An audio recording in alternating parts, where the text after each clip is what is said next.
Mas paralakasin pa ngayon ng Philippine Navy ang kanilang kakayahan pagdating sa mga anti-submarine sa pamamagitan ng pagbili ng karagdagang mga barko. Ito'y matapos na mamataan ng isang submarine ng Russia nito lang kamakailan. Ngunit para sa isang geopolitical analyst, palakasin muna ang ekonomiya ng Pilipinas bago bumili ng armas. Narito ang balita ni Almar Forzuelo. Inihayag ng Philippine Navy ang plano nitong dagdagan pa ang kanilang mga asset na may kaugnayan sa pagpapalakas ng kanilang anti-submarine capabilities. Ito ang inihayag ni Navy spokesperson for the West Philippine Sea, Rear Admiral Roy Vincent Trinidad, matapos mamataan ang isang Russian submarine sa Occidental Mindoro nito lamang Nobyembre 28. Yes, the modernization has, number one, a very strong C4ISR component for maritime domain awareness, telling us what is out there. The submarine program, hindi naman siya namatay. It's now at the Department of National Defense level. And we defer to the wisdom on how it will proceed. Sa pulong balitaan sa Campo Aguinaldo, sinabi ni Trinidad na nakapagsumite na umano sila ng proposal para sa pagbili ng 2 pang karagdagang corvettes o di kaya frigate. We have submitted proposals for 2 more corvettes, I believe, or 2 more frigates. Binigyang diin pa ni Trinidad na malaki ang pangangailangan para sa karagdagang naval assets ng Pilipinas upang lalo pang mapalakas nito ang seguridad mula sa panlabas na banta. Yes, that need has been noticed by the Philippine Navy years ago.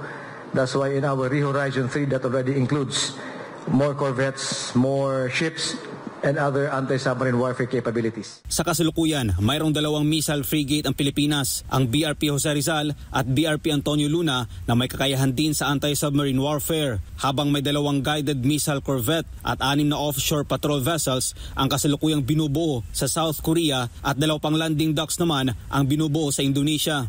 We have 2 frigates, we have 6 corvettes already in the construction pipeline, 6 OPVs, we have also 2 corvettes, and additional 2 LPDs or landing docks.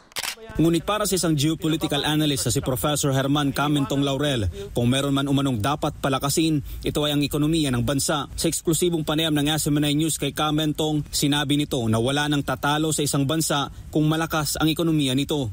Ang talagang depensa ng isang bansa ay ekonomiya.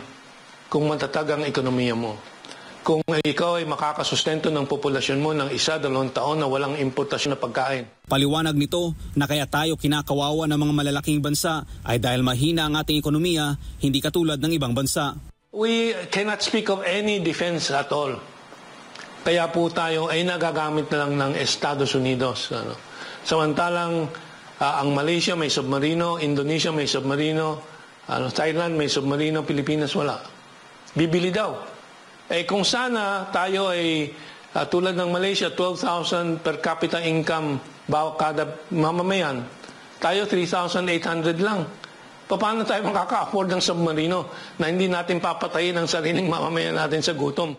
Para sa Diyos sa Pilipinas, kung mahal Almar Forzuelo, SMNI News.